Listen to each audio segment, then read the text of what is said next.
Здравейте, милички! Днес, преди да започнем да правим видеото, което съм посветила на вас, искам да ви кажа, че да, знам, че не съм качвала клипове от много време. Това е така, защото някои от вас може би знаят, други не.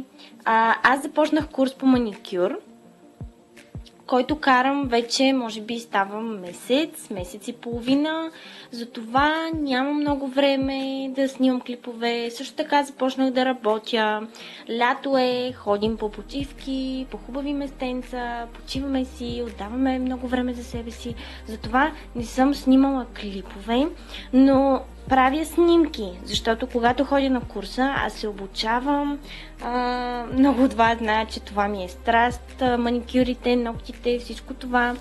Обучавам се и развивам нови умения.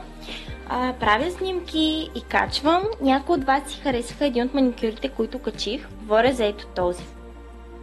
Бях качила снимка на този маникюр в Инстаграм, като някои от вас ми помолиха да заснема клипче с това как правя този маникюр, за да ви го покажа. И точно това ще правим и днес. Ще заснема клип, в който показвам как рисувам ето тази палмичка. Започвам с този нокът. Аз нямам толкова дълъг нокът, колкото е този в момента, който съм го изграждала.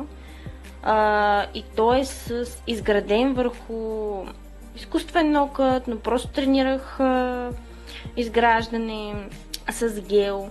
Този нокът е изграден и е доста дълъг. Моят нокът е малко по-къс от този, но и на него ще ви го покажа. Това е удължител изкуствен нокът. На него ще ви покажа как правя този маникюр. Формата му е по-различна. Естествено, формата вече може да си я направите каквато желаете вие. Започваме с бял лак. Аз използвам този на Golden Rose, номер 2. Едва ли го виждате за първи път. Използвала съм го в други клипове. Показвала съм ви този лак. И най-вероятно, може би доста от вас го имат, тъй като е доста хубав бял покривен лак. На мен лично много ми харесва. И докато си намеря такъв хубав бял покривен лак, с който да си правя френския маникюр, ми отне доста време, но ето, че и такъв се появи. Тук не съм използвала основи, нищо, знаете, винаги преди да си направим ногтите, основата и тогава. Сега на курса разбрах и доста много нови неща, които трябва да направим преди да направим своят лак, но ще ви пусна видео и за това. Просто малко по-късно. След като белият ни лак вече е сух, започваме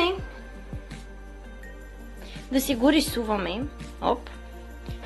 Сега ще ви покажа как. Първо започваме с лилавата боичка.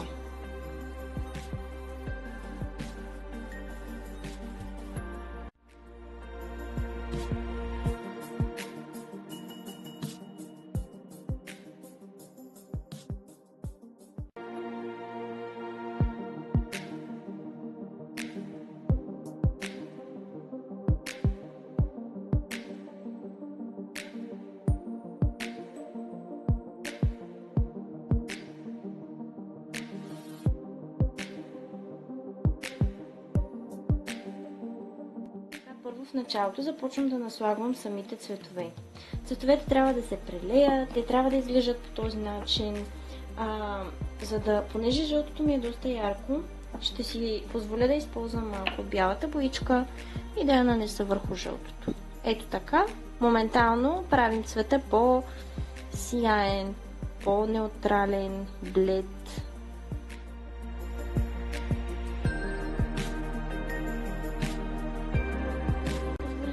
Чечицата да ни е малко по-мокра, за да може да стане преливката ни хубаво. Това може да го правите самата преливка и с четките, които аз обикновено използвам една четка, която е за преливка. И това е голямата разперена четка, която в момента, ето сега ще ви я покажа. ето е самата четка. Аз използвам нея за преливките, като при нея просто слагаш цветовете, които искаш тук по самата четка и преливаш там много по-бързо. Но сега ще ви покажа точно метода, по който аз съм направила този маникюр тук. Аз го правих точно с такава четка. Малко.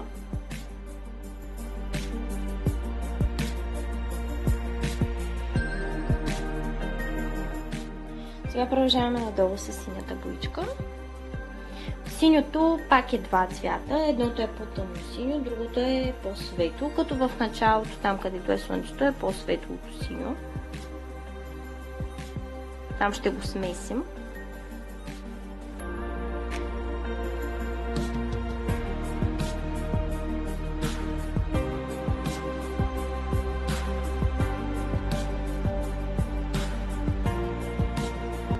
Сега се взема малко от бялата боичка и се смесвам тук с синьото.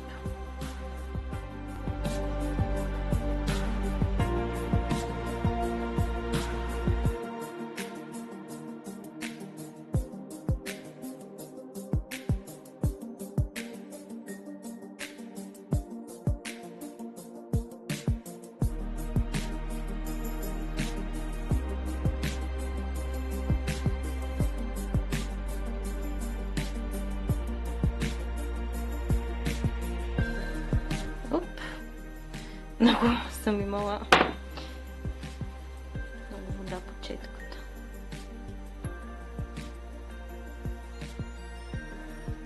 Така е, понякога просто трябва да си изцеждате четката максимално, защото понякога остава много вода.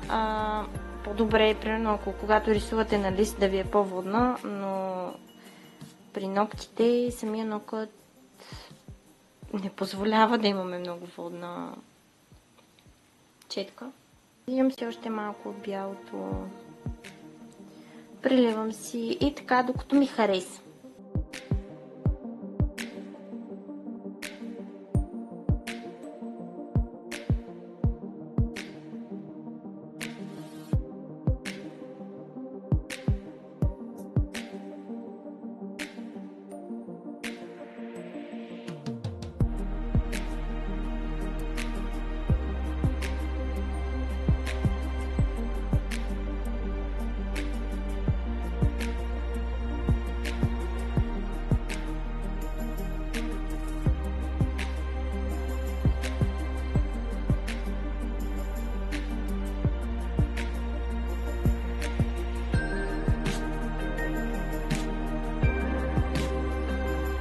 Сега ще ви покажа как да си направим палмата.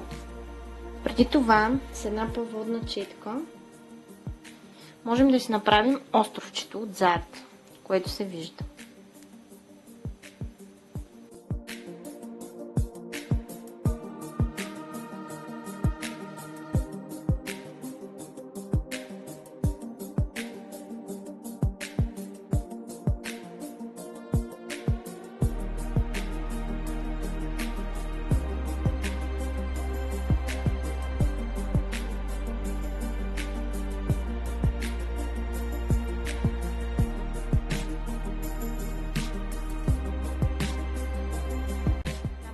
Четка.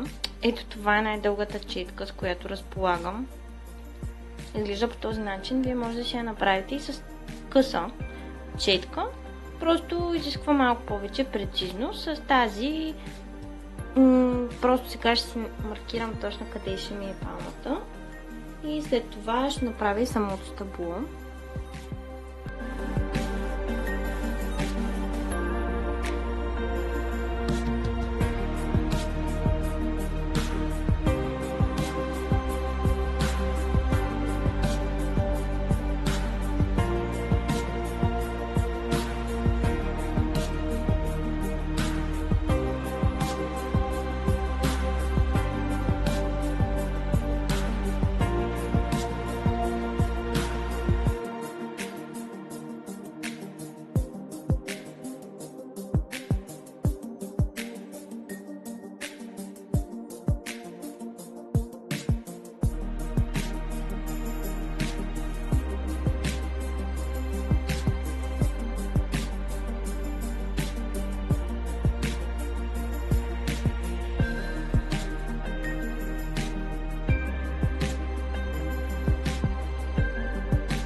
започваме да си правим листата.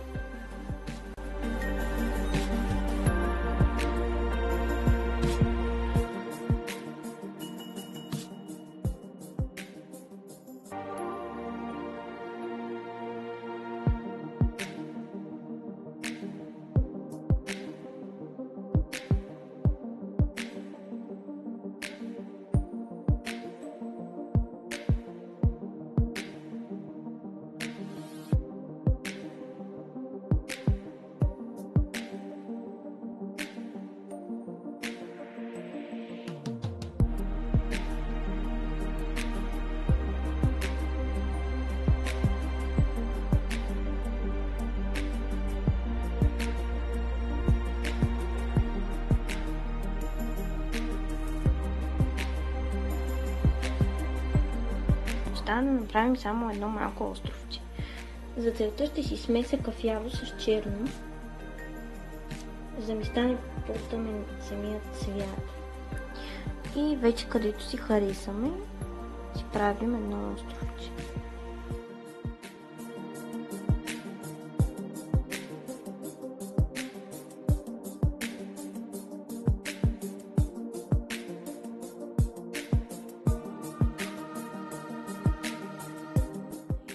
Това е завършения финален нокът. Вече вие може да си го направите с друг фон отзад, без да има тази планина. Може да си направите най-различни комбинации. Не се прави трудно. Видяхте как се прави и самият дизайн, самият лак стои наистина много ефектно. Вие сами виждате, че стои наистина много красиво и дори на по-къс нокът, защото този е малко по-дълъг. Дори в други форми стои наистина перфектно. Вие сами може да си го направите. Единственото, от което имате нужда, това е бял лак, който ви показах по-рано, и комплект бои, акрилни бои, с които да си направите цветовете, дори да нямате всички цветове възможни от акрилните бои. Си ги смесвате, правите си каквито си искате цветове. Единственото, което остана да добавим тук на този маникюр, е да сложим топ лак и той ще бъде завършен изцяло. Дори на мен този ми харесва повече, някакси не знам, по-готино ми изглежда. Аз съм доста по тази форма, много ми харесва, въпреки че и бъдема е хубава. Но аз обикновено държа ногтите си точно в тази форма и гледам да измислям ногти, маникюри и дизайни, които да пасват на моята форма. Надявам се тези, които искаха да видят този маникюр, да са много щастливи и доволни от това, че ви го направих. А тези, които тепърва го виждат, може да ме последвате в Instagram, в Twitter, в Facebook и тук в YouTube. Да виждате най-новите ми предложения, най-новите неща, които качвам. И ако си харесате някакъв маникюр, за който нямам видео, винаги може да ми споделите в коментар на снимката и ще ви направя видео за него. Слагаме топ лак и сме напълно готови. Естествено, първо трябва да си изчакате боичките да засъхнат, защото иначе ще се размажат. И няма как да оставим боите без топ лак.